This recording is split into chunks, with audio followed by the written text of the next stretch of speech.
The Dave Hooker Show. A presentation of Off the Hook Sports. Objective insight, expertise, top guests. Available on YouTube, Apple, Spotify, and the Off the Hook Sports app. Download now for free. Also available on offthehooksports.com. I compute and obey. Now to Dave Hooker. Ready. Today on the program, Tennessee with a new commitment, the state of Tennessee football recruiting, talking some television ratings as well after that commitment. Also, Jimmy Hyams joins us as he does each and every Wednesday, and why he's not buying what Shane Beamer had to say about Spencer Rattler before the South Carolina game last year. As a matter of fact, Jimmy used the 4-letter word in his column. Bull. Don't give me that bull. So we'll get to that.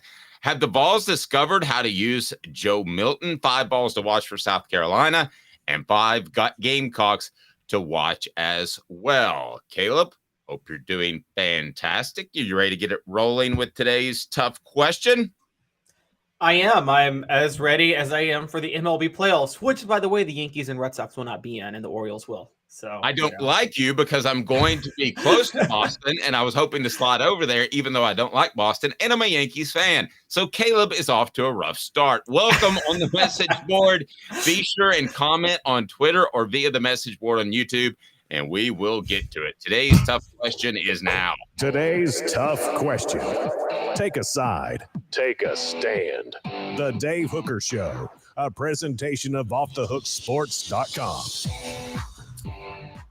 All right, I mentioned this a little bit yesterday, and you looked at me kind of sideways, honestly, and I think that this is a very apt comparison. Today's tough question, have the Vols discovered how to use Joe Milton? Today's tough question brought to you by Andy Mason Real Estate. Caleb, the comparison to Cam Newton has been out there, but it was never more applicable than that 81-yard touchdown run on the first play of the UTSA game, and it looked very Newton-esque. Now, that's a lot to aspire to. That's Cam Newton was probably the greatest one-year wonder in the history of college football. But until Joe Burrow. Joe Burrow. They both accomplished basically the same thing, so it's one of the two. But that offense was better, you're right, at LSU than Auburn's overall. But do you think that Tennessee has discovered how to use Joe Milton? Because I think it was a little simplistic to come out and say, oh, you've got another guy who can throw the ball and run a little bit. He's just Hendon Hooker 2.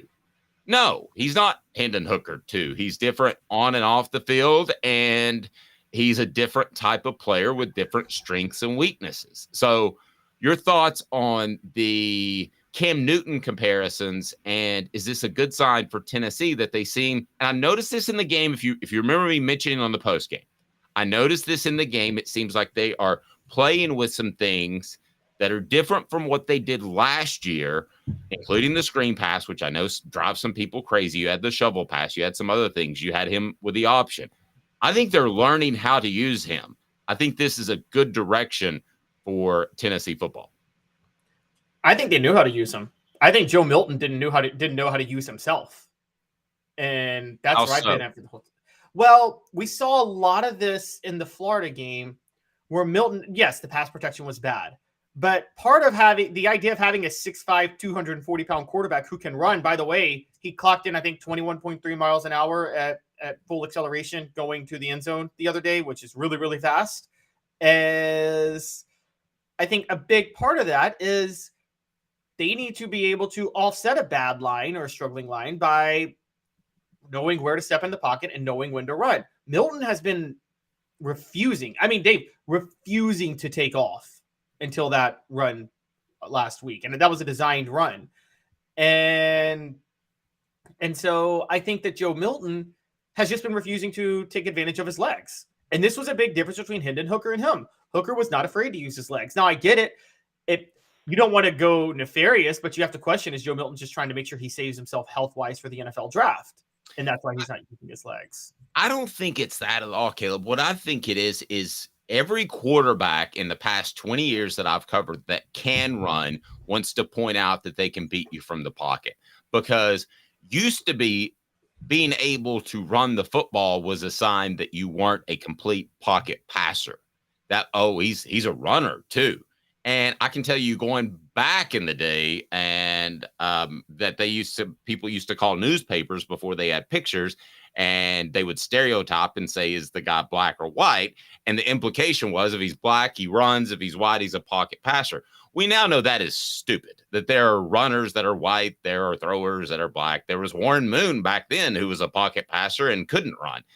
So I believe that he's fighting the stereotype of a running quarterback is not a pocket passer, and he wants to be the best pocket passer. I don't think it's self-motivated or self-centered. I think it's just that he wants to be the best quarterback he can be, and he believes that Tennessee will beat more people from the pocket than they will with him running the football.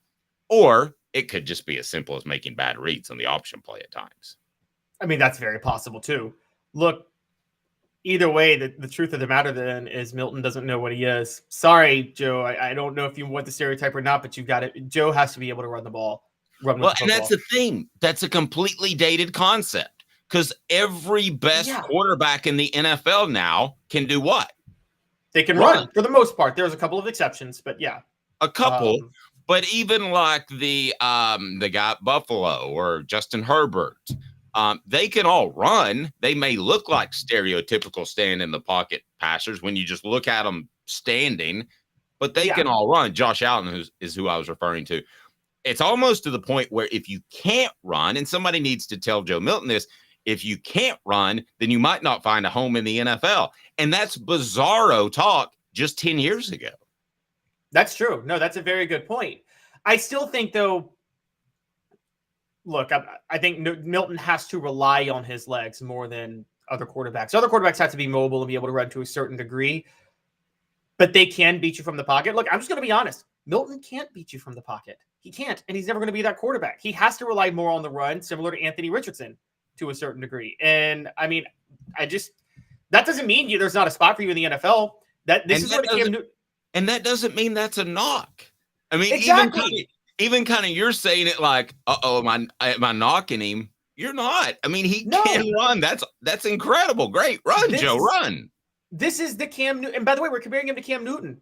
Cam Newton, if he had to just beat you from the pocket, would not have lasted 2 years in the NFL. I mean, the reason Cam Newton was so good was because he was such a threat running the ball. By the way, Cam Newton embraced it. Now, yes, you have a shorter NFL career when you do that. I mean, because you're going to take a lot of hits. And if you can't purely throw from the pocket, you're not going to last as long. But heck, it's still a 10-year NFL career. And so for instance, Hendon Hooker. Yes, Hendon Hooker can run, but I think, Dave, you and I both agree. If Hendon Hooker lost his mobility tomorrow, he could still probably turn into a pretty good NFL quarterback because That's a great point. And if Joe couldn't, then he's not going to be an NFL quarterback. I would agree with that. Yeah, exactly. And again, that's not a knock on Joe Milton. It's who he is. I mean, if Caleb didn't know UT history, then he wouldn't be nearly as good as what he is. If Caleb didn't know football or I didn't know football, this show wouldn't be nearly as good as what it is, which is award-winning. Michael Jordan didn't run a 4.3 40 and wasn't as athletic, he wouldn't be as great of a basketball player. Yeah. Joe Milton, I think, needs to accept that. And that's interesting you bring up maybe he's not using himself right, which kind of sounds a little bit funny. It's brought to you by Andy Mason Real Estate, andymasonrealestate.com. Best service, best prices in the biz, and it's not even close. andymasonrealestate.com. He's my realtor. He should be yours. Absolutely love Andy Mason and andymasonrealestate.com. Now, on the message board, said he's an average quarterback. He's not Cam Newton. I think you and I would agree, Caleb, that he's not Cam Newton. I mean, Cam Newton was a pretty special individual, but the comparisons, though, are still applicable. The only real difference, and this is a big one, if I'm being honest, because they have similar sizes and could be similar. Cam Newton's was a little more fluid of a runner.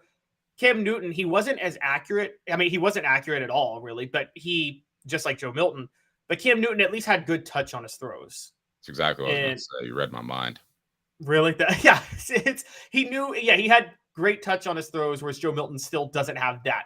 But if Joe Milton got the touch on his throws, and I don't know if you can develop that or not, there wouldn't be much difference, guys.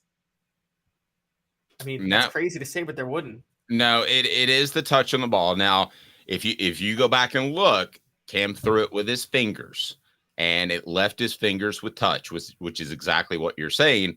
And Milton throws a very heavy ball, which has led to the conversation of receivers dropping it, or is it more along the lines of him being off target? That is very debatable. So we've got some 5 balls to watch for the South Carolina game as we give you a preview. Tennessee, South Carolina. It'll be the dark mode, so 5 balls to watch. Let's go ahead and get that rolling right now, and it's brought to you by our friends at Zen Sports. Tell you more about Zen Sports, but you've got number 5 on your list, Jalen McCullough. Jalen McCullough is a guy that you feel like there's another gear for him, but he hasn't quite hit it yet. Why is he one of the balls to watch? Well, he's the anchor of the secondary this year as the veteran leader. And look, the secondary has not been tested yet. And the secondary was basically air when they played South Carolina last year. And so if they're going to show any improvement on that, it's going to have to be Jalen McCullough. And so Jalen McCullough is going to have to be the anchor. I'm a believer in Wesley Walker. I know there's hype behind Nico Slaughter, but I think Jalen McCullough is the guy that's going to have to be the glue guy for the secondary in this game. And so that's why he's the main guy. I would completely agree with that. Then next on your list, you've got Brew McCoy. Completely agree with this. If there's one guy that can help Tennessee get out of an okay day throwing by Joe Milton, it's Brew McCoy, because here's a guy that you can throw it up to him more times than not. He's going to win the battle physically against his defender. So Brew McCoy at number 4 before we get to, look, scroll. But number 4, you got Brew McCoy. Yeah, and outside of last week, and we're going to get to last week, South Carolina, as I'm going to explain here, they have a transcendently bad pass defense. It's terrible. And they have mostly struggled against bigger receivers, tight ends, Kobe Paysor for North Carolina, Marcus Rosemy-Jackson for Georgia. So Brew McCoy is that physical receiver. He may not get you 150 yards, but you're right. He's always going to be there to make a play. And I don't think South Carolina can cover it.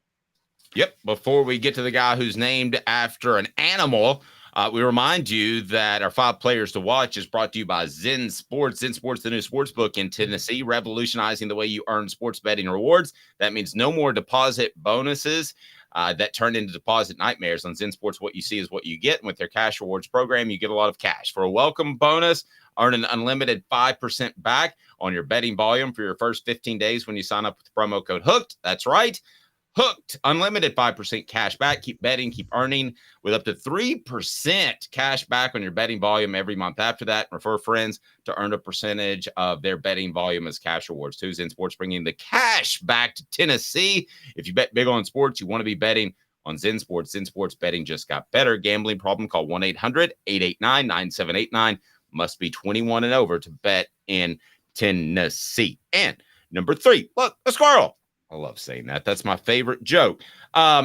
Yes, squirrel wide is very important. However, I would say that Brew McCoy more important in this game. You have squirrel at 3, Brew at 4. The reason I have Brew at 4 is because I think he's going to be a really tough matchup for South Carolina's secondary, which is horrible. I don't know physically that they have a guy that can match up with Brew McCoy, or for that matter, to your point at number 3, Squirrel White.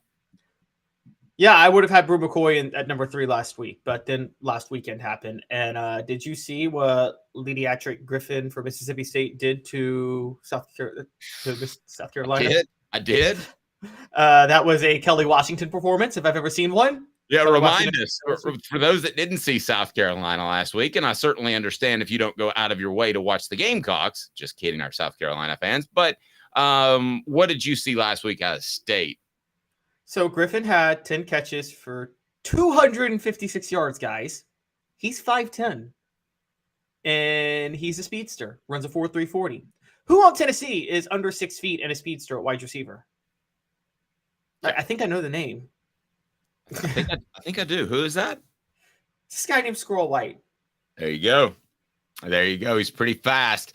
By the way, Joe Milton is number 2. We talked a lot about him. Some message board posters questioning if he's more tight as a starter than he was playing loose. Because I want to address that real quick. It's real easy to play loose in mop-up duty when you're playing somebody absolutely horrible, as Tennessee was last year when Joe Milton came into the game. So I don't know that I would easily draw that conclusion that, hey, he's playing tight just because he's a starter. I don't think that's an issue. Caleb, you have him at number 2 on 5 balls to watch.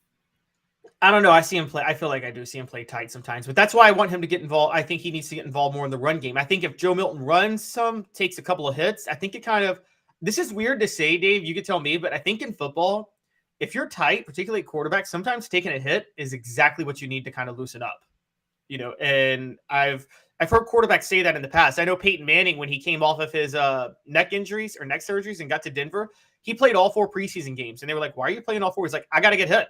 I got to get hit just so I can feel looser when I'm playing once the regular season happens. And yep. I think that's why he needs to run so he can get hit, which will loosen him up. I want to get to something that Rocky Top Tom is saying before we get to our number 1 ball to watch. And this one may surprise you a little bit, but I think it makes a lot of sense. James Pierce Jr. And I think this is kind of a collective selection from you as well, Caleb. It's the pass rushers who need to show up, and he's the most elite one of the group. So don't want to put words in your mouth, but it feels a little bit like a collective, hey, pass rushers, freaking do something. That's exactly what it is. The last Florida screen for the pass rushers to show up, they didn't do it. Last year, Tennessee lost to South Carolina. A big reason, yes, we know the Jeremy Banks thing, but the pass rushers just had an off night that night. They weren't, you said it the night of, Dave, and you were right. Byron Young was not playing with his hair on fire the way he usually does in games. And they have to play with their hair on fire in this one. This game if they don't get 7 sacks in this one, I'm serious. If they don't if Spencer Rattler is not on the ground all the time, I'm going to start calling for some of the edge rusher scholarships to be revoked, because this is such an easy game for them. This game is made for them. It's like not sacking Justin Fields. Okay. If you're an NFL team, which I don't know if you guys noticed, Justin Fields is getting sacked a lot. This game is made. Now, before we get to 5 Gamecocks to watch, this entire Carolina conversation reminds me so much of last year. This, according to Rocky Top Tom, we're overlooking an opponent who wants to eat our lunch so bad. It does kind of feel like that.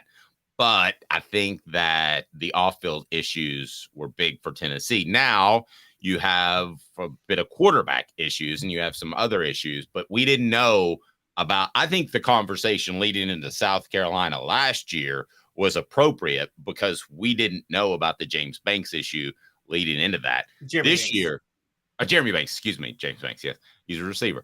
But Jeremy, we didn't know about that issue leading in. This year, I think, yes, you should be slightly more worried heading into the game about South Carolina this year than last year, even though the Vols lost one side of the fair in Columbia. Does that make sense leading into the game? Because we didn't know about the Jeremy Banks situation. There were 3 things last year. We didn't know about the Jeremy Banks situation. They were overlooking South Carolina because we're all forgetting how bad South Carolina was heading into that moment. At the same time, Tennessee, there was a couple of things on the psyche of Tennessee in this game, which is that they had a lot more confidence about themselves than they probably have right now. I'm just going to be honest. They had every reason to believe they were amazing when they were going into South Carolina. And this was the big one. You forget this. I don't know if you forget this, but people forget this. The day of the South Carolina game, there were about 3 games that involved college football playoff teams that Tennessee was eyeing because they wanted to get to the playoff. And all those games were close. You don't think those players were watching all of those games intently before they kicked off that night? Sure, I'm sure they were. Yeah. Yeah. All right. That's not going to be a factor in September. Caleb said it. 7 sacks or he shaves his eyebrows. I'm not Josh Dobbs. I'm not shaving my eyebrows. Okay. Okay. All right. Let's get to the 5 players that you need to know from South Carolina to keep an eye on. So start me off at number 5. Who you got? All right, we're looking at Debo Williams, not Debo Samuel. Debo Williams, a linebacker. I love South that Carolina. guy. Can I tell you a quick story about Debo Samuels? Sure. Interviewed him at SEC Media Days, and he said that he was named after the character on Friday, which is all about smoking pot all day. And I said, well, I mean, you're just 20. When did you first see that movie? And he goes, oh, I used to watch it with my dad all the time when I was like 10 years old. Like, okay. It's a legendary movie. It is a legendary movie. About smoking the weed the whole time. Well, also, Debo, the bully on the bike. Also, Debo Samuel was not the size of Debo. Debo Samuel was a lot skinnier. But I will tell you, though, in person, as far as skill position players, he's one of the guys that I would at least want to fight. He was super thick, like traps and just the whole thing. I was like, ugh, that guy looks scary.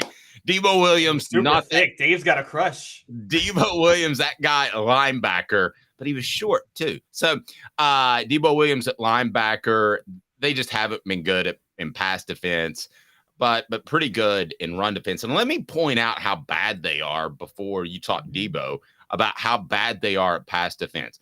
First of all, they're last in the SEC. Okay, that's bad enough in and of itself. But they are giving up 317 yards passing. The next closest SEC team is Mississippi State at 280.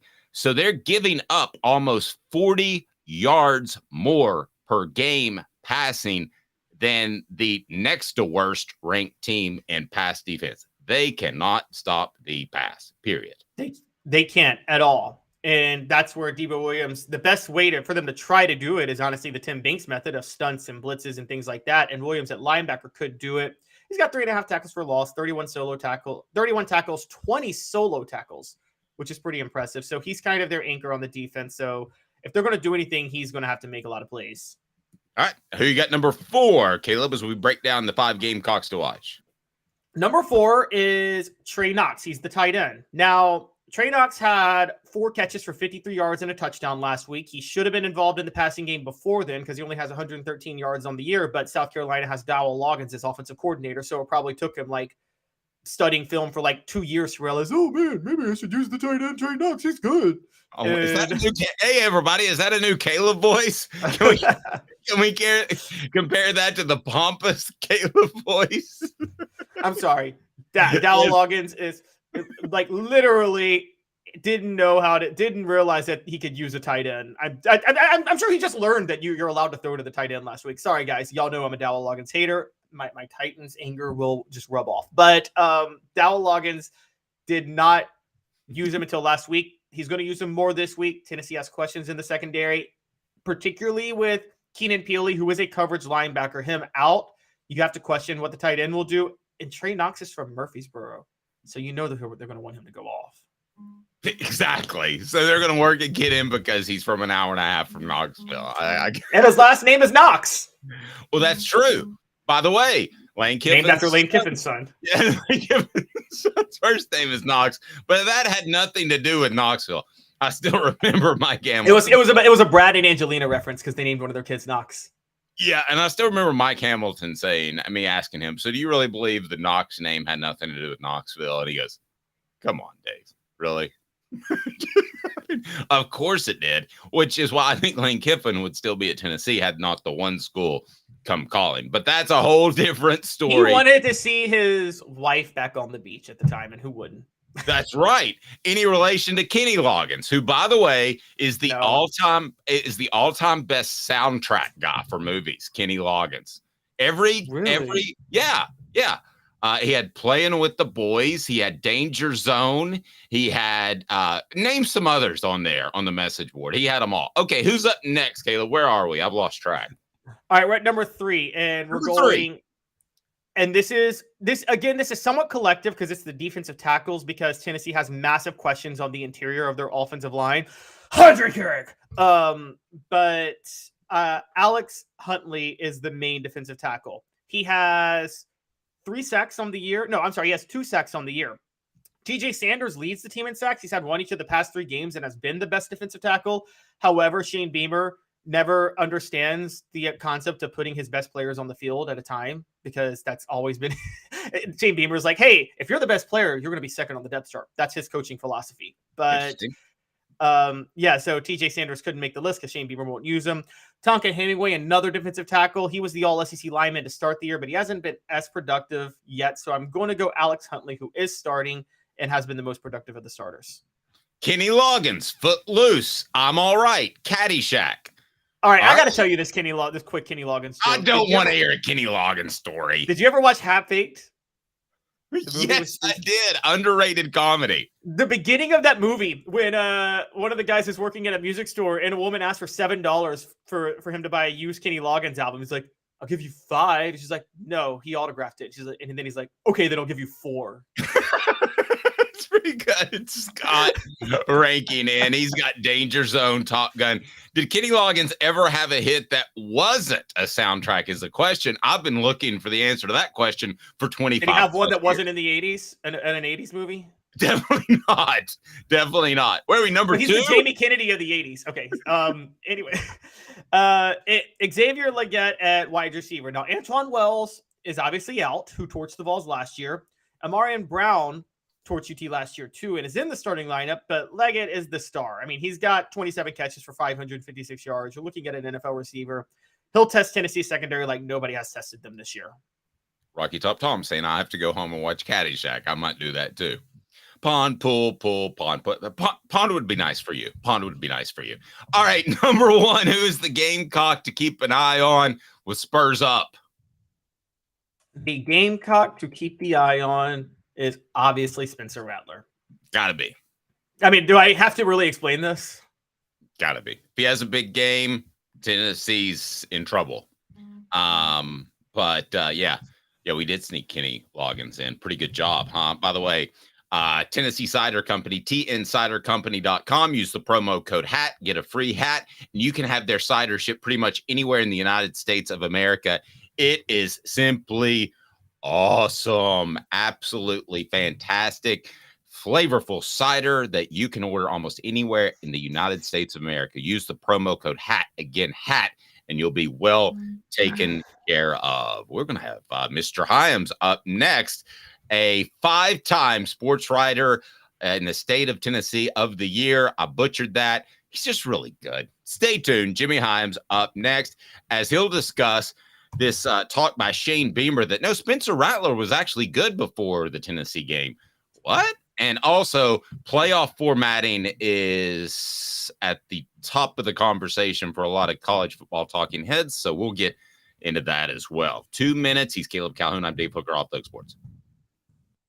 Family has been creating jewelry since 1986, each piece unique with a story all its own.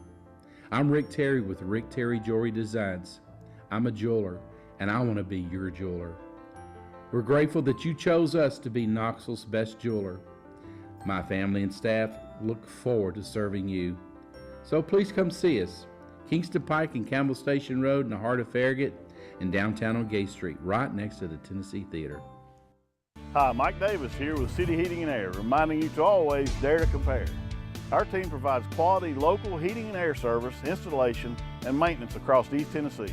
We use only the best equipment like American Standard heating and air conditioning for your residential, new construction, or commercial needs. Honesty, dependability, and customer satisfaction have been the cornerstones of our business since 1961. City Heat and Air. Dare to compare. With all that sun, sand, and salt water, the beach is a very relaxing place. Unless you wear contacts. Ow! Open your eyes to the best the beach has to offer with LASIK vision correction from Campbell Cunningham Laser Center. Do you want to own the more that owns every job? Then get to Vassey Lawn and Garden in Cleveland and get you a Toro. I'm David Vassey, here to talk to you about Toro. With a Toro Zero Turn, you'll get more out of every minute and you'll reach the finish line faster. At Vassey's, we like to say, no matter if you're mowing 3 acres a week or 11 lawns a day, homeowners and business owners alike find confidence in equipment they can trust from top to bottom. Vassey Lawn and Garden, Highway 60 North in Cleveland. Man alive, it's worth the drive. These mountains hold and defend a spirit far better than moonshine. A drink that holds flavor that becomes necessity. A hard cider made and relished by folk who are as hardy as they are legend. A refreshment that can only be found in one place. with a taste that makes you say, give me 3 bottles of the good stuff. Tennessee Cider Company, where necessity can be found. Objective coverage. Hey, that's new. If we get caught, we're going to jail. The Dave Hooker Show, a presentation of Off the Hook Sports. YouTube, Apple, Spotify, and the free Off the Hook Sports app. I'm going to need to see some identification. Back to Dave Hooker. All right, here we go. We love visiting with our Wednesday guest, who is phenomenal. It is Jimmy Hyams, and you can read his column. Already a prediction up for Mr. Hyams, and we will get to that. It's fantastic having him on. Jimmy's appearance is brought to you in part by Herald Group Security Solutions, leadership experience specialization, addressing problems through unique mission-specific mitigation techniques, also making your children safer one school at a time, heraldgrp.com. And we got a call from the Herald Group Security Solutions. They'd already gotten one call from a school. They work with private schools now. We're hoping they can work with public schools to provide security and make your children safer. So we've already gotten some positive feedback on that, and hopefully we can eliminate the tragedies that we've had to deal with in the past. Again, Herald Group Security Solutions, heraldgrp.com. Mr. Hyams, how are you, sir? Dave, I'm doing great. How are you doing? Never better. Never better. Ready to get rolling here and talk about the 4-letter word that you used in your column, bull. And when Jimmy says bull, I know this from experience. He's dead serious. So your column was pretty interesting about how Shane Beamer tried to tell you that Spencer Rattler, oh man, he played fantastic before the Tennessee game last year. And that's when you used the B word, which I thought was very appropriate in how you wrote it. If you can't take me to that conversation at SEC spring meetings. Yeah, so I had a one-on-one with Shane Beamer, and I asked him about it. I said, hey, I said, Spencer Rattler, your quarterback. I said he been inconsistent. He wasn't really playing all that well. He had 8 touchdown passes and 9 interceptions. Why did it all of a sudden click against Tennessee? And he said, well, I disagree with you. He said he beat Florida. He beat Kentucky. Of course, in both those games, he had less than 200 yards passing. He said, so statistically, maybe didn't look so good, but he was playing really well. Yeah, right. So against Tennessee, he has 400 and something yards passing and 6 touchdowns. 6 touchdowns against Tennessee, 8 touchdowns in 10 previous games. You tell him, I mean, I'm sitting there thinking they're about ready to bench this guy, and Beamer's trying to convince me, no, he was playing well. So that's when I said bull. So anyway, the next game, Rattler plays very well against Clemson. The next game against Notre Dame, he had a good game. They lost. But one thing that at least Beamer acknowledged was they simplified it. They had fewer plays in the playbook, and they told Rattler to just settle down, let it go. You've got good receivers. You got a good tight end, and don't worry about making mistakes. And he had a brilliant game against the Tennessee defense that was pretty bad, right? That particular night. I thought Tennessee had 3 awful games on defense last year. That was one of them. So anyway, I just and I looked at Rattler's stats on the year and what he did the last 3 games. He threw for well over 1,000 yards in the last 3 games. He averaged about 340, 350 yards the last 3 games. How did he do in those other 10 games where Beamer said he played so well? He averaged about 190 yards per game. There's a little bit of a difference in those stats. Slightly. And I love the fact, too, that in your column he said that he was the first South Carolina quarterback to beat Texas A&M, like they played every year since 1906. I loved it. Yeah. So that was the second time they played him, I think. Yeah. So, yeah. Whoa. But the premise of that is this. All the time you hear coaches that don't want to say something that's perceived to be negative about a player or a team. They just don't want to go there. They'll sit there and tell you how well a guy's playing when he's not, or they'll give up 50 points in a game on defense. We just had one player out of position on every snap there. Just one. Okay, your defense sucks. So don't give me all this stuff about one player out of position. So, but I kind of compared that to what Beamer was telling me. He's trying to make excuses for why Rattler wasn't playing well for whatever reason.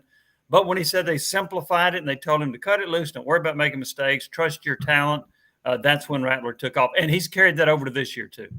It read too to me like he was partially defending himself and how he was utilizing Rattler. Yeah, I think there's something to that as well. Yeah. So, and I don't know all the ins and outs of it. So maybe Rattler was making all the right calls. Maybe he was on a zone read, making the right read. Maybe he was throwing to the right receiver. But the bottom line is his numbers weren't very good, and he had a lot of games where he was way under 60% passing. But against Tennessee, my goodness, I mentioned the numbers of 438 yards, I think it was passing. And this year, I mean, he had an 8-quarter stretch where he was 59 of 63. That's ridiculous. And even in the first half against Georgia, I know they got beat, but in the first half against Georgia, he was 16 of 18 for 152 yards. He had a game against Furman where he was 25 of 27. The guy's on fire. He's the best quarterback in the SEC right now, in my opinion. And Tennessee's going to have a heck of a challenge dealing with him. The key is whether or not they get Juice Wells back at South Carolina. He was injured the last game. They got an outstanding receiver in Xavier Legette. They've got a really good tight end that transferred from Arkansas named Trey Knox. So he's got some nice weapons around him. I really, unless this running back I'd never heard of before, I think his name's Anderson. He had a nice game last week. But until that, their running game was very pedestrian. Agreed. Yeah, Jimmy, I want to know I want to actually dive a little deeper into Deus theory, because I want to know what your thoughts are. Do you think it is possible Shane Beamer was just trying to not say what he knows to be true, which is what Shane Beamer was really telling you without admitting it was Spencer was fine. I just wasn't smart enough to figure out how to use him until the Tennessee game, and because I had no idea how to use this quarterback. And I mean, just to go there, you guys both covered the 05 Tennessee team. Randy Sanders didn't know what to do with Eric Ainge as a sophomore. And so I'm gonna push back on you a little bit on that one on 05, because, and I'll tell you the background on that. They opened the competition between Rick Clausen and Eric Ainge. And Clausen clearly won the job. And Fulmer told Sanders, "You're playing Ainge." And Sanders was like, well, wait a minute. Clausen won the job. And then the team was behind Clausen, not Ainge.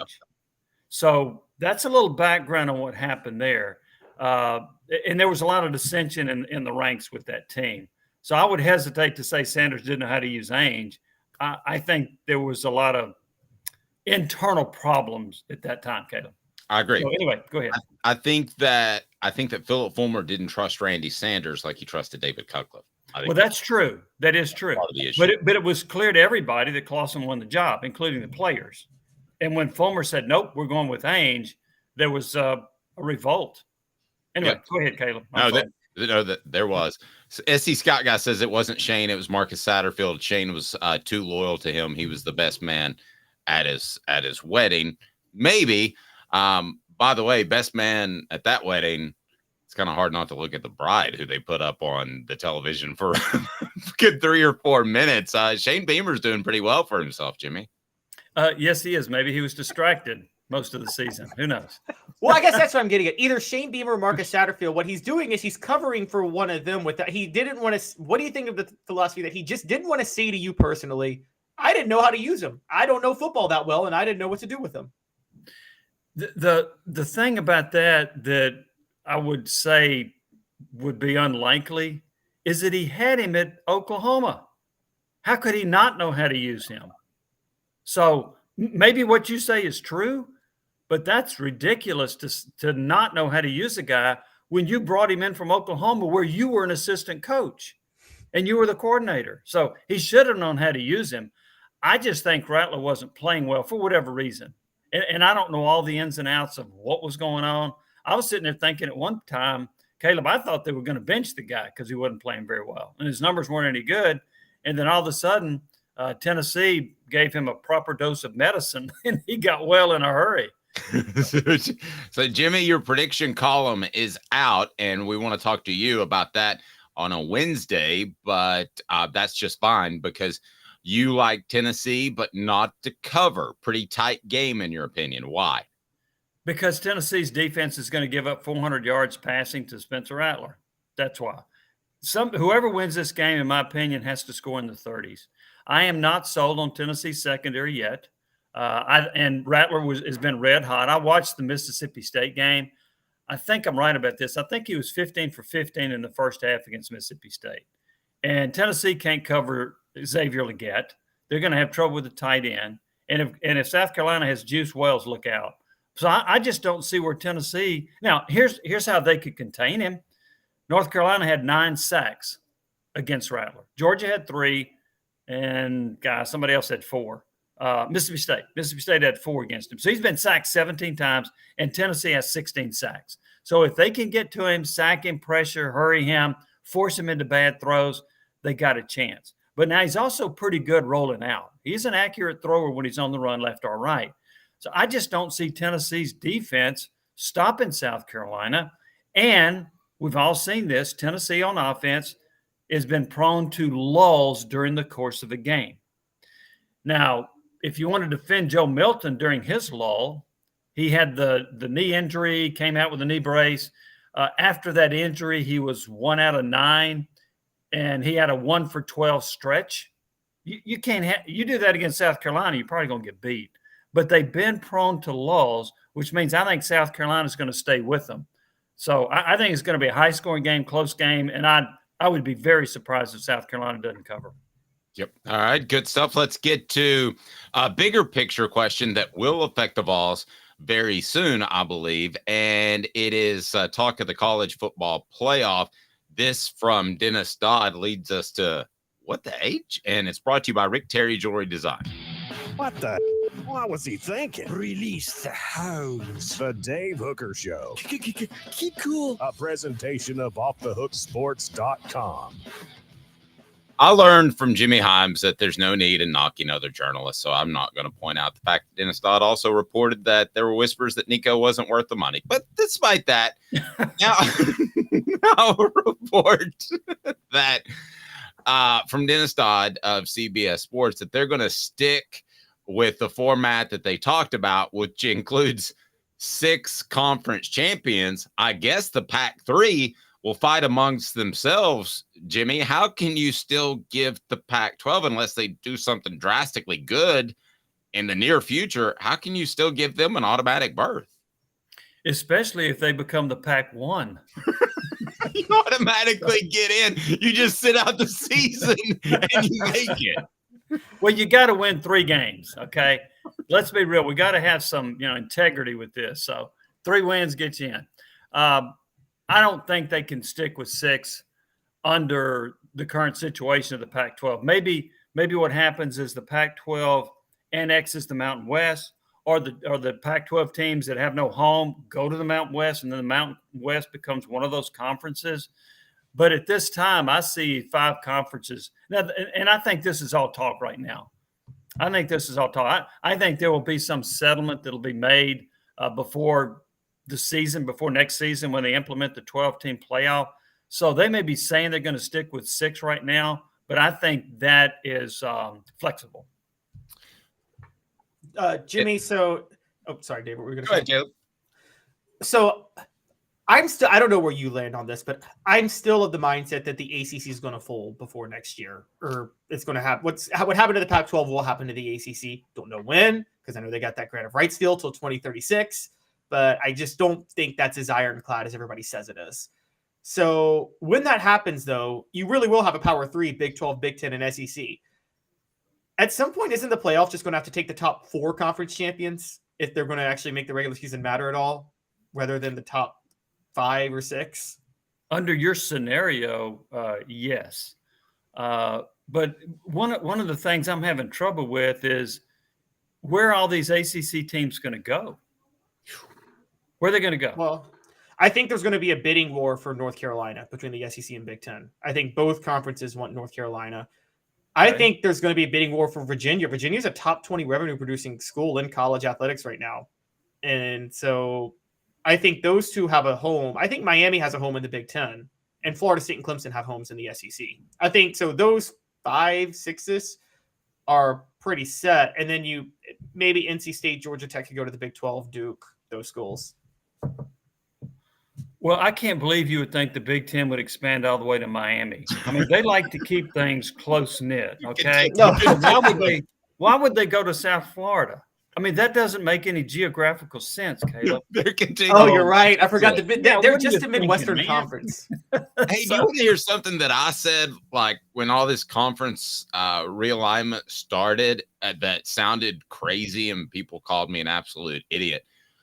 What about if the SEC targeted North Carolina and Duke?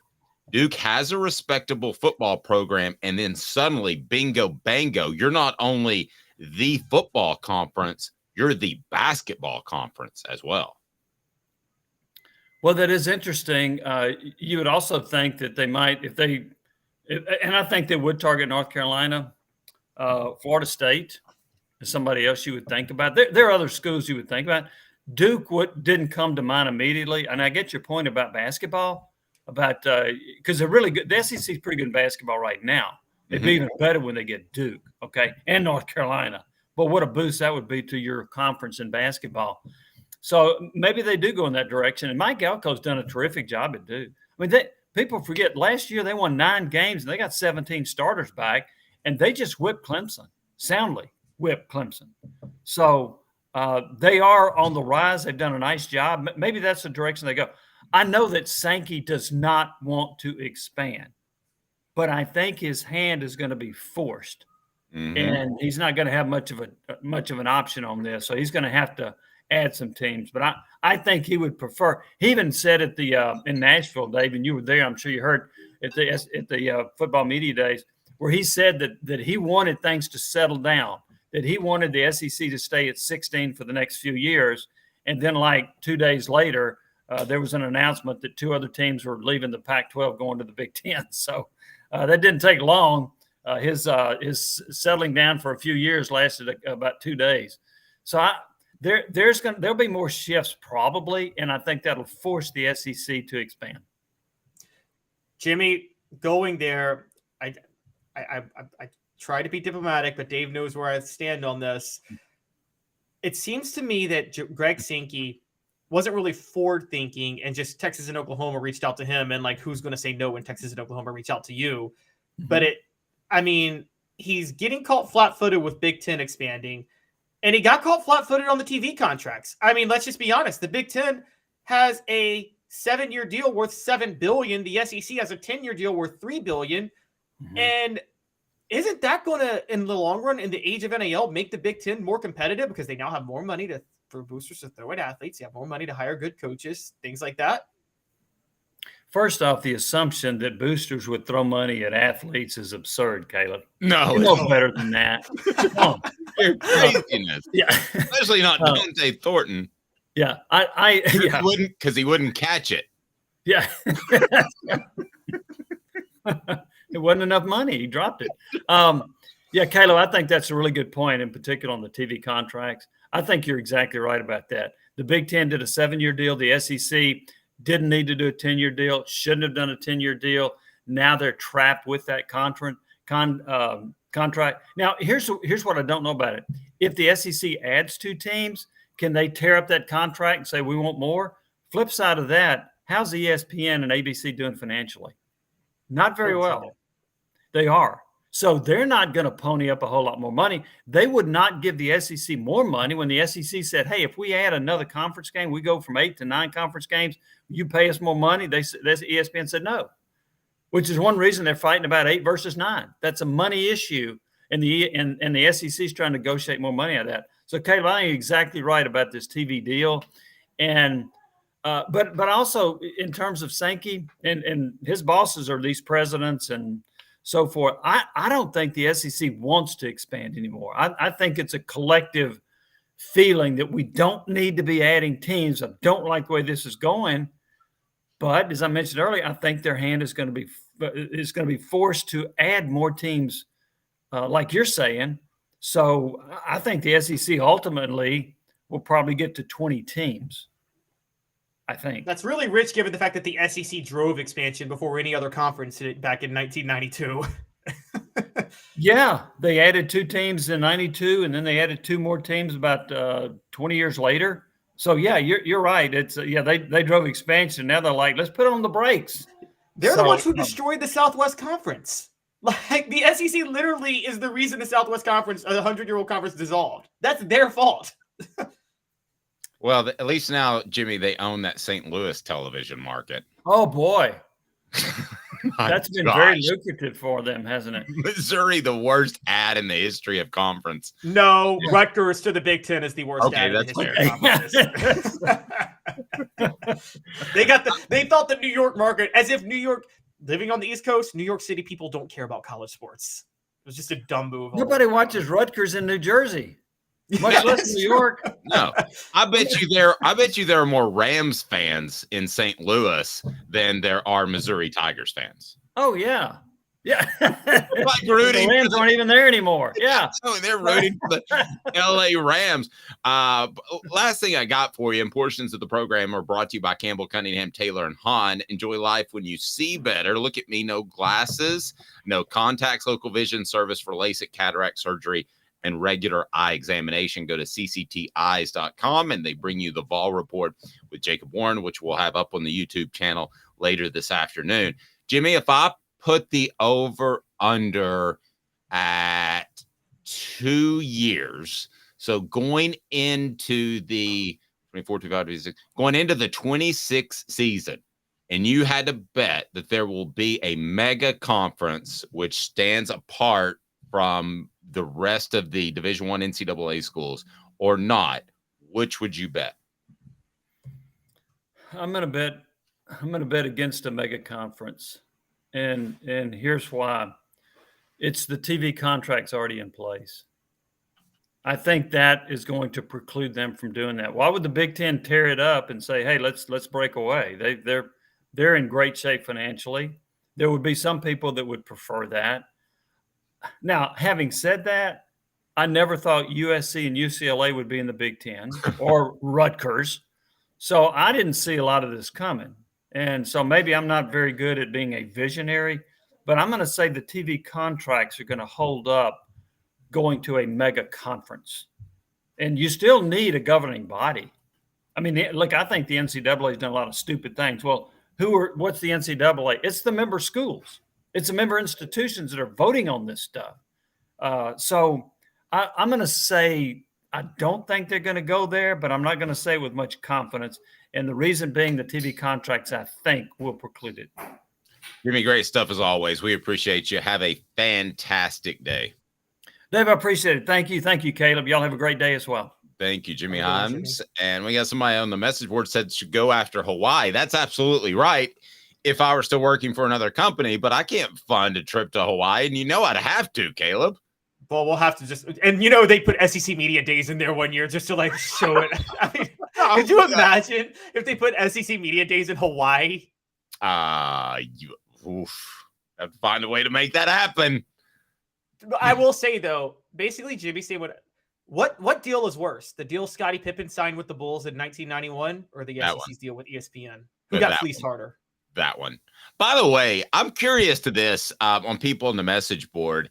I'm making the break this week, okay? So bear with me for a second because I'm watching College Game Day, and I don't know about you, Caleb, but we talked about ESPN struggling. I'm watching College Game Day, and listen, I got a lot of respect for Pat McAfee and what he's done and what he's built and turning down a $1.4 million contract to be a punter in the NFL to start his own podcast. Trust me, ton of respect. But he kept saying instead of touchdown Jesus Christ, and then which is I thought slightly offensive. And then at one point he's walking through the crowd, and they said, hey, he is you said you better watch your hands. They're Catholics, referring to underage child abuse.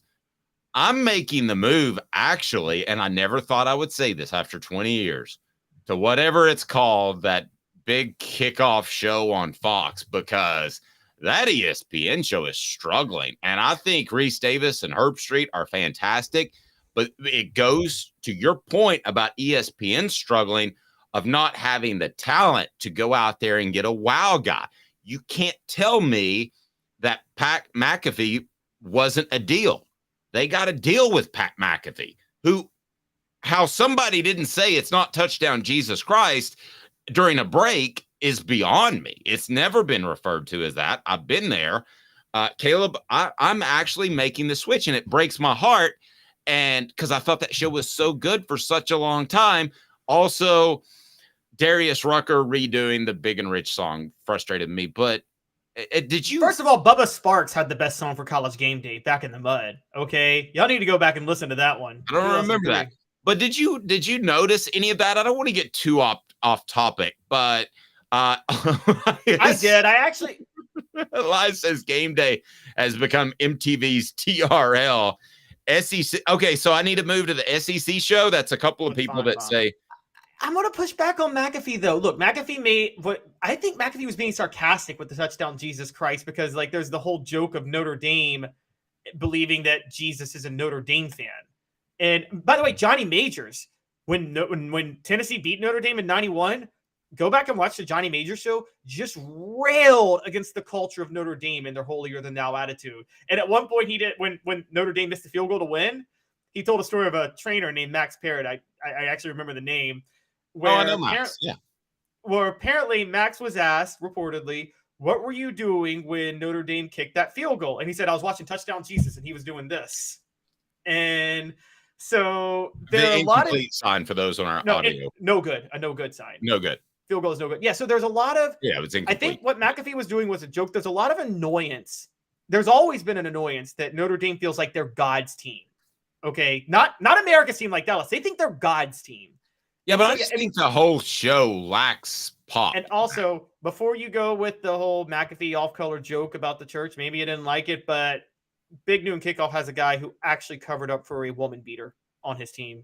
And so, they're telling me I should go with the SEC show. That's better. So, I'm not against McAfee as a whole. I want to be clear, but you can't tell me that he wasn't a deal. You can't tell me that he was cheaper than Urban Meyer, who you don't talk about morals. They ain't great, but still. And McAfee is still like, he's so brazen because Brett Favre is suing him right now. And McAfee just goes, come on, sue me. Just dares him to sue him.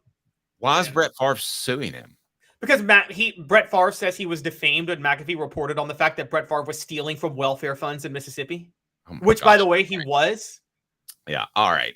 We got to talk some recruiting. We might get to about Brett Favre now, too, by the way. So just watch. Tennessee picks up a commitment, the State of the Vols 2024 class, and more. Hang with me for 90 seconds. You'll get the latest info on Tennessee Vols recruiting.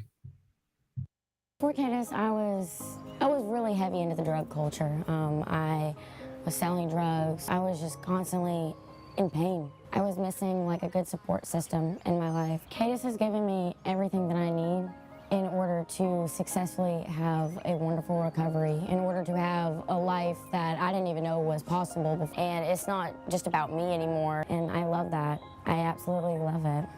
You can take your life back. Call Cadis today. With all that sun, sand, and salt water, the beach is a very relaxing place. Unless you wear contacts. Ow! Open your eyes to the best the beach has to offer with LASIK vision correction from Campbell Cunningham Laser Center. Sports Treasures in North Knoxville is one of the South's largest sports cards and memorabilia dealers, featuring over 10 million sports cards from vintage to modern. Sports Treasures carries a full line of hobby boxes, singles, autographed memorabilia, Tennessee Vol collectibles, fan cave decorations, and so much more. See a museum full of collectibles at Sports Treasures, 4819 North Broadway in Fountain City, and Sports Treasures on Facebook. Sports Treasures, where the real sports fan goes to shop. Who's this guy? Hello, who is it? The Dave Hooker Show, a presentation of Off the Hook Sports. What? YouTube, Apple, Spotify, and the free Off the Hook Sports app. Back to Dave Hooker. Elias agrees with me. I think game day is a bit too much fluff now. No fluff here as we're going to dive into recruiting.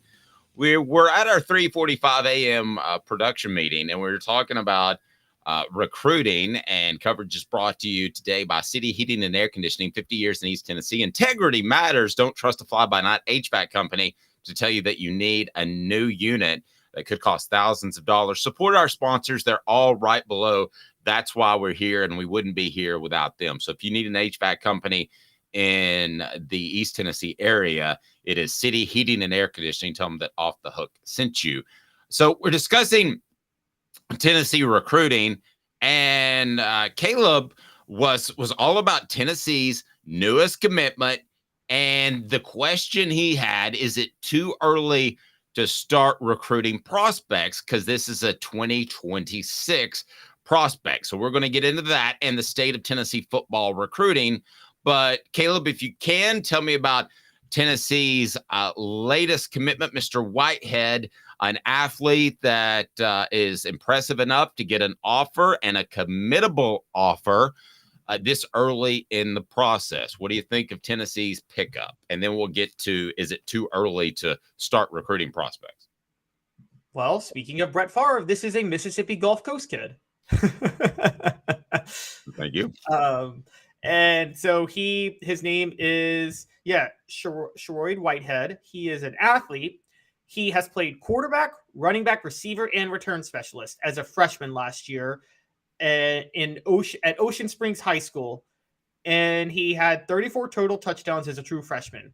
5'9", roughly 175 pounds. I don't pay any attention to that. He was a freshman. You know he's obviously going to get bigger. The question is, how much bigger is he going to get height and weight-wise? He was already fielding offers, and this is what threw me off. And so it's some desperation ad. Florida State, Penn State, TCU, and Ole Miss had all already offered him. So it wasn't like Tennessee got him out of nowhere. And Tennessee offered him after those schools. Tennessee wasn't even in his top 6 in July. They come and offer him in August, and he commits in September, which is kind of telling as a 2026 prospect. That is a good sign for Josh Heupel, and the idea that maybe Josh Heupel does have some chops on the recruiting trail. But we don't know what he's going to grow into. We don't, which leads us to 4 downs. 4 downs. 4 questions. 4 answers. The Dave Hooker Show. 4 downs. A presentation of offthehooksports.com. All right, let's talk some recruiting. 4 downs brought to you by Sports Treasures, carrying over 5 million sports treasures and so much more. Follow on Facebook for the best sports memorabilia. Daily updates. Just go on Facebook, Sports Treasures TN, sportstreasurestn.com. All right, so the one, the only Cooper Mays, who is a fantastic individual and up on YouTube right now, is going to set us up with the downs. Coop, what should people do? Cooper Mays here. Hit like and subscribe. Hey, by the way, we're close to a big number that we want to achieve here quickly. So as far as our YouTube subscribers, so do me a favor. If you like the show, just tell somebody today. Tell one person. And I would greatly appreciate that as we grow this thing. Again, support our sponsors that are down below. That's why we are here. So, Coop, what down? Coop here. First down. Is it too early, Caleb, to recruit this young man, Mr. Whitehead, because he is 2026? What say you? I want to say no, but that's a broader philosophy for me because I just don't think college coaches should be allowed to recruit people this early. But honestly, I don't think it's too early at this point. If all these other schools are offering him, then they obviously see something in him. So I can't really knock Josh Heupel for doing it. You know why I would say no? And this would have been a different answer 20 years ago or 10 years ago, possibly. But nowadays with the transfer portal and how things play in the player's favor, more times than not, they could just pull his commitment if something happened, if he didn't grow into the player that they thought. And really, even back in the day, you didn't have to pull a commitment. I'll give you a little bit of insight. Here's the way: if a guy, let's say, had a terrible summer before his senior year and you had already accepted an offer from him, here's what you do. You just stop calling him and he'll get the hint. Nowadays, though, you can just call and say, I don't think it's a good fit for you. And the high school coach isn't going to burn you forever as he would have in the past. That used to be a big deal. You couldn't go back and recruit in a school that you basically told the guy he couldn't come. So nowadays, that was committed. So nowadays, it's not a big deal. It wouldn't bother me whatsoever if Tennessee had 5 commitments for the 2027 class. Because at the end of the day, a commitment's not what it once was on the school's end, Caleb. Yeah, and they probably have resources now where they can estimate based on players like just their body type what they will grow into. I mean, look, this was, I don't know if you were, Dave, but I was following Arch Manning when he was in middle school, and he was already being branded as the best all-around Manning to ever come out of high school. And I mean, for those who don't know, Arch Manning is the best Manning prospect ever coming out of high school. It's not, I mean, Peyton and Eli weren't even close to that level coming out, and they knew that about him when he was in 8th grade. Wow. So Peyton was pretty good now. Peyton was highly touted, yes. But Arch Manning is literally seen as a combination of Eli's arm and Cooper's mobility, or Archie's mobility, which is no Manning's ever had that. And by the way, I said with Peyton had the second best arm and not great mobility. He just had incredible intelligence, which you can't measure intelligence in recruits coming out of high school. That's not something anybody ever measures in recruits in football IQ. Oh, our friend SC Scout guy saying, Dave, you'll be happy to know that Jay Phillips from 107.5 in Columbia has been telling people every day this week to go and check out your show on the air. Well, that's pretty awesome, Jay. And you know what that got you? That got you some extra work because we'll ask you to be on the show later this week. So Jay is a fantastic guy. You met him at SEC Media Days, right? I believe I did, yes. It's kind of a blur the first time. What down is it, Coop? Cooper Mays here. Second down. Okay, as far as commitments, who should Tennessee be the most worried about? I can't come up with even a close second to Boo Carter. I mean, he went to Colorado. He's changed high schools. I mean, that to me is the one that if it didn't stick, I would have zero surprise. Yeah, it's probably Boo Carter, but if you get caught up in the Colorado hype and you see how far away they actually are after that Oregon game, which he probably did, maybe that changes things a little bit because Oregon wasn't just out, and they're not the only team, by the way, in college football that's out to do this. They didn't just beat Colorado. They humiliated Colorado. And I'm a believer in Deion Sanders and what he's doing, but I think the hype will continue to fall off because the truth of the matter is, guys, he didn't play anybody good his first 3 weeks. I don't care what you say about TCU. My brother texted me about this recently. They had 20 years of luck rolled into one season to get to that national title game, and they don't even have the same team anymore. And they lost their offensive coordinator. This is not a good TCU football team. So Colorado hasn't beaten anybody worth their salt yet. Pretty good point. Tennessee's most likely commitment is what down, Coop? Tennessee center Cooper Mays here. Third down. All right, most likely commitment. I'm going to throw a couple at you and see what you think because they're both visiting this week. I'm going to start with Daniel Hill, who is an athlete. What I'm hearing is that he could be Tennessee's next commitment. Now, you have South Carolina that's in the mix, so he's scheduled to take his official visit at a very interesting time. Who is recruiting him from South Carolina?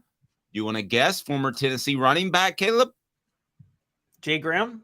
Montario Hardesty. You're right. Montario Hardesty is at South Carolina. That's right. Yeah.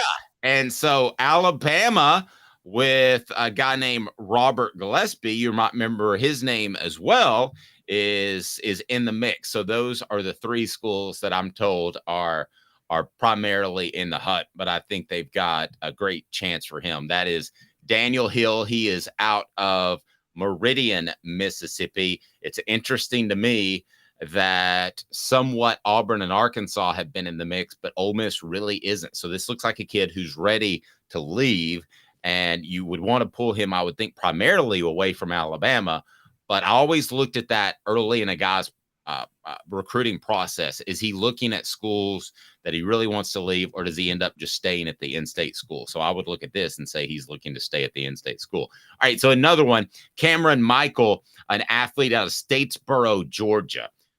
Here is his list, and it's interesting. Little Dion, Colorado, Georgia, Kentucky, South Carolina, Tennessee.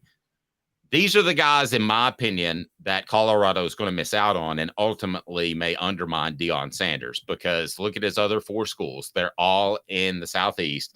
He is from Statesboro, Georgia. He's 6'1", 181 pounds. This would be a monster get. Kelsey Pope recruiting him for Tennessee, scheduled to take his official this weekend. He is a 4-star player. Be a huge get, Caleb. It would be a gigantic get. And this is where the big test is. How is Deion going to win these battles for these type of guys? Because one of the things I love about Deion Sanders in Colorado, and people can hate it all day, I love that if you ever watch his interviews, he's refreshingly honest. In an era where coaches are so cagey and lie all the time, Deion Sanders does not lie at all in his press conferences. And he straight up said, before the Oregon game, he said, look, I am a bunch of linemen away from competing at the highest level. And he's right. He is. And where are you going to get those guys? Going to get them in the South. And the thing is, the one thing I will say is a guy like Cameron Michael is somebody who Deion probably could have more success with than guys in the trenches. But I still think somebody like Colorado is going to have to show more. I think location is still a factor for recruits. You guys may disagree with me on this. Maybe I'm crazy, but I think a lot of kids like to stay close to home when they're playing college football. I think a lot of people want to play in the SEC too. I mean, if Colorado was suddenly a part of the SEC, then we'd be having a different conversation now. Daniel Hill is all in for SC, that according to SC Scout Guy. And then bring Hardesty home. Anything happened to Jerry Mack? Do you think Hardesty would get a phone call? Do you think if Jerry Mack got a job elsewhere because you and I've said it before, you don't have to be a great, and I'm not knocking Monterio as a coach, but you talk about a guy who gave his all for Tennessee, had 2 bad knees. He's the first guy I've ever covered that I said, how's your knee? And he goes, which one? So he gave his all for Tennessee. He has South Carolina ties. He's proven he could coach. He's got a work ethic. Yeah. I mean, well, I tell you, I'm not big into the former players just for the sake of it, but I can tell you from an integrity standpoint, Monterio Hardesty's the top. So I'm not trying to get anybody out of a job, but if Tennessee had an opening, especially at running backs, where you're primarily a recruiter, I'd call Monterio Hardesty probably before I'd call T. Martin. Yeah, there was Dave, you were more tight end, so you probably didn't realize it because I knew a lot of fans there was a lot of anger that Hardesty did not play as much as he did until 2009. And a lot of people see that as an indictment on Fulmer. You're right. It was Hardesty was wrecked like consistently through injuries. But look, put it this way. People liked Monterio Hardesty a lot more than they liked Darian Foster in Tennessee. Yeah, and I'll go ahead and tell you, Monterio Hardesty, because he gave his all for Tennessee, cost himself perhaps millions, if not at least $1 million, because he continued to play on knees that were absolutely wrecked. And I guarantee you that was an issue in the combine, because the most important thing in the combine is the testing and what they do with the physical examinations. And I can guarantee you his knees weren't good. What down, Coop? All SEC center Cooper Mays here. 4th down. Can Tennessee stay in the top 10? Right now, they're number 9. Yes, they can. And they absolutely have to. They have to be a top 10 recruiting team year in and year out, and really need to be a little bit better than that. But I think Tennessee, unless something were to bottom out on the field, will be a top 10 recruiting team under Josh Heupel. I think he realizes the importance of that. We have seen with the transfer portal that it's hit and miss. So, yes, I think they'll be, when we're having this conversation in December and January and February, that Tennessee will be a top 10 team in recruiting. I have a little doubt about that, as a matter of fact. I don't have much doubt about it either. I think the Florida game may have hurt a little bit, but I don't think it's going to hurt much because Tennessee and Florida aren't recruiting similar prospects. And I'm going to talk about this maybe tomorrow or Friday, but the only way they don't stay in the top 10 is if they lose this game on Saturday. This is the biggest game of the year for recruiting purposes. There's not a close second. If you lose this game, you'd be looking at potentially 4 losses, with Alabama and Georgia having, I believe, better rosters at this time. But that is, and by the way, with Clemson declining, the time is right for the picking for South Carolina players. Oh, absolutely. Tennessee needs to cash in. I agree 100%. Now, for the record, if you project forward to when Oklahoma and Texas enter the SEC, they're behind Georgia, Florida, Alabama, Texas A&M, Oklahoma. So you're looking at 6th in the SEC. I think if you're really going to compete for championships and be the better team that steps on the field, not the team that outcoaches, which I think they were last year to a large extent, but the better roster, 1 to 85, I think that you had better be in the top 3 in recruiting within the conference year in and year out. They're going to jump 2 of those teams before the year's end. Book it. They're going to jump Texas A&M. Guys, Texas A&M just lost their quarterback for the year. They are having the Jimbo Fisher train is about to derail completely. You because keep of that. saying that. I'm still sticking with it. It's going to derail, and they'll suffer a wave of decommitments. Oklahoma, on the other hand, Brett Venables is nothing but fool's gold right now, Dave. I'm just going to say that right up front. I do believe that. I'm 100% with you on that. Brent Venables is, I say this all the time. When a defensive coordinator takes forever to get his first head coaching job, even an offer, there's a reason. You brought this up. There was a reason John Chavis never got a real head coaching offer at Tennessee. Brent Venables is the John Chavis of Clemson. That's what he was. I don't really know exactly how to address that, as John Chavis is not a big fan of mine. So let's just move on. The one person you probably won't hear on the Celebrate 98 series, well, if you do, it'll be Caleb Calhoun with Fred White and John Chavis. I don't think you'll see Dave, Fred, and John anytime. I'm not knocking Chavis, the defensive I'm not coordinator. saying you are. I'm just saying I've gone down that road and I'm good. There were red flags all over with Brent Venables being hired at Oklahoma. And Oklahoma's 4-0 right now. They haven't played a soul. When they do, they're still going 8-4 this year. Something like that. One of the things that we love to take a look at television ratings. And television ratings, there was an oddity last week. Caleb, tell us about it, because I think it says something about college football and their status among the other top sports in the United States of America. So tell me about these television ratings. So this comes from Michael Mulvihill, who is an insights and analytics guy for Fox TV, Fox Sports, and Tubi. And basically he says that total viewing of college football is up 14% across all networks through the first 4 weeks of the season. And he also noted that last weekend, now NFL still was king in overall ratings, but Saturday Night Football, Ohio State, Notre Dame beat NFL Sunday Night Football with Pittsburgh and Las Vegas. That's crazy for Saturday Night Football in college to beat NFL football. That's something straight out of 1945. And the reason I say out of 1945, for those who don't know historically, the reason NFL games are on Sunday was because in the 20s, they couldn't compete with college football. And that's why they didn't put them on Saturdays. But now the NFL is king. Okay, so are we seeing a trend? Because I've said this before. People say, do you want to go to the NFL? Listen, I don't think college coaches need to go to the NFL. I think a college job is every bit as good as an NFL job, and maybe more difficult nowadays with the transfer portal and all that's going on.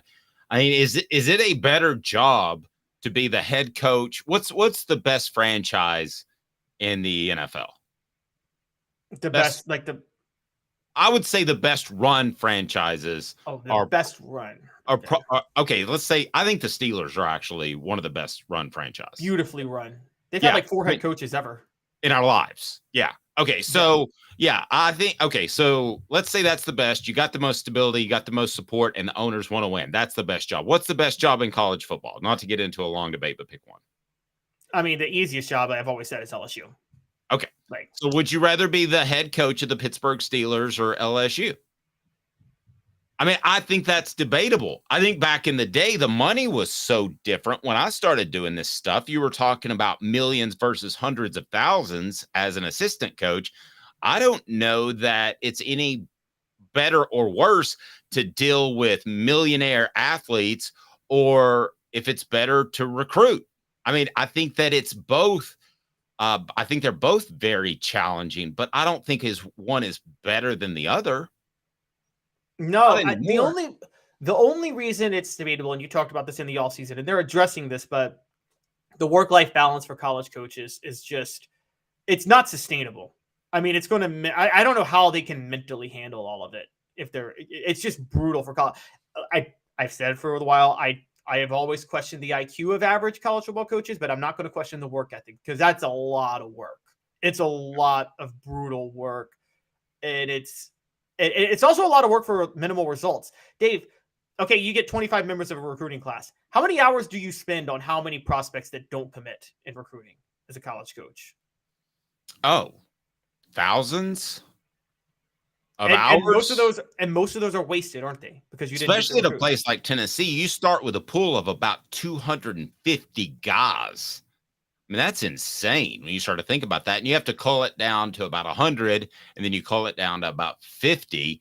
But when you're recruiting juniors, you're talking about easily 250 guys. I once brought up 100, and somebody in the recruiting office laughed at me. They said, "Do you think that's all that we're on for 2 years?" I was like, "Oh, my bad."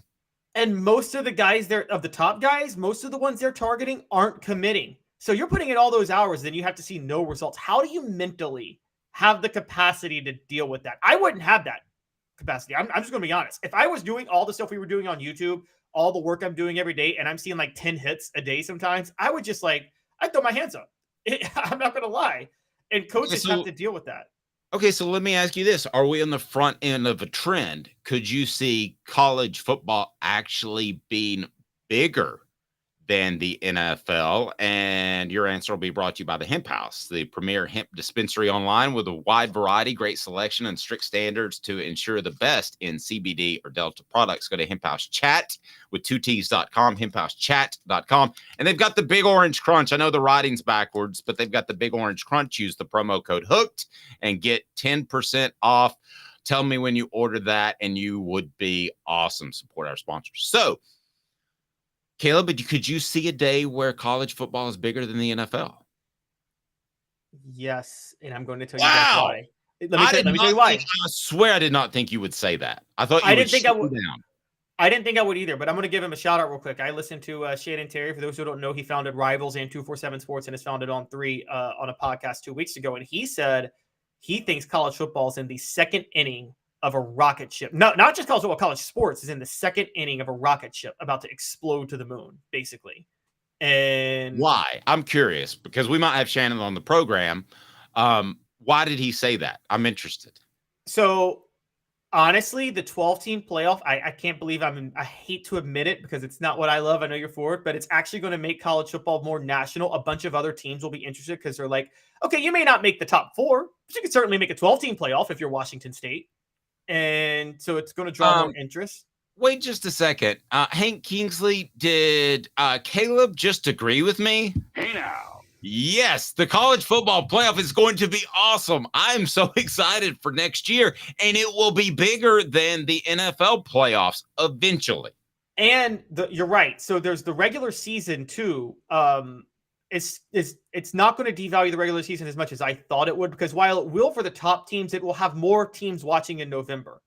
On top of that, December, one of the things, and actually Mike Leach said this before he passed away, rest in peace. He said one of the reasons the college football playoff model was so stupid, and I never thought about it until he said it. College football's giving the whole month of December away to the NFL. They're just giving them the month of December. And finally they're saying, wait a minute, why are we giving them this month when we could have some of it for ourselves? When I used to cover it, used to be so bizarre. You take a 3-week break. It's like, it's just going. G Unit Smith says, I agree with Caleb on the message board. No, you agree with me. Caleb. Yeah, you agree with Dave. Finally come around. And Dave, then Elias, let me read this comment from SC Scout Guy. I think SC can make a 12-team playoff, which makes me excited for it. Yeah, that is exciting. So programs that aren't the elite of college football, they may go in there and get, not to knock on South Carolina, but they may go in there and get pounded, but at least they're still a factor. And all of this money is spread. Is there an elite college football team right now? I don't think there's one elite team like there was with Georgia 2 years ago. We could say Georgia plays down in their competition, but Caleb, we could also say that you've spread the wealth a little bit because of NIL and transfer portal. Look at Dave loving the redistribution of wealth over here. And y'all call me the commie. But anyways, what I will say though, and I left out the biggest reason it's going to explode. You think, okay, NIL. We're talking, Dave, you have NIL deals with Jacob and Cooper Mays. There is, within a few years, I think there's going to be a portal open for just individuals and people trying to start small businesses everywhere to utilize the NIL for college athletes, and there will be an explosion of interest in athletes that people put money on in college football. I think I think there's going to be, I think your local bar and restaurant is going to start throwing money at some college athletes and then hope they do well just to see if they can get something out of it. And I don't think it'll just be for the local team, by the way. I think they're going to start looking at national prospects and seeing if they can. Like you could have a BW3s. Let's say Bryce Young could have been a BW3s guy. Is that what you're telling me?